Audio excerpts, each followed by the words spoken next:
The Hawaiian honeycreepers are unique in that they evolved so many different species and so many different forms, especially in comparison to some of the other famous bird radiations like the Galapagos finches, which have nothing on the honeycreepers. The unfortunate thing about the Hawaiian honeycreepers is that while there were originally, we think, at least 57 species, because of extinction for a variety of reasons, we are down now to about 18 species. So if we want to study the birds, the evolution and other aspects of the birds, we have to turn to museums where the last vestiges of these birds remain as museum specimens. These specimens are so important, otherwise we would not be able to understand a lot of things about the honeycreepers, such as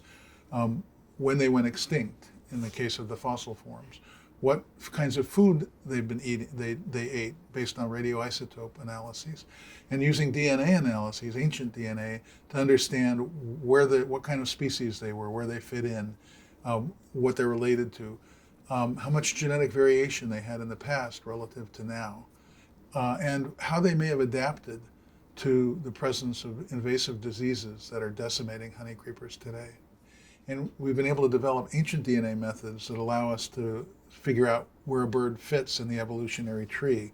or how much genetic variation it had before a huge population decline, or maybe even more important, how it may have responded or adapted to the presence of an invasive disease that normally kills these birds, but we can look at the survivors relative to the birds before, look at the genomes of those and see how the genomes have changed. And that may give us a clue as to what genes are involved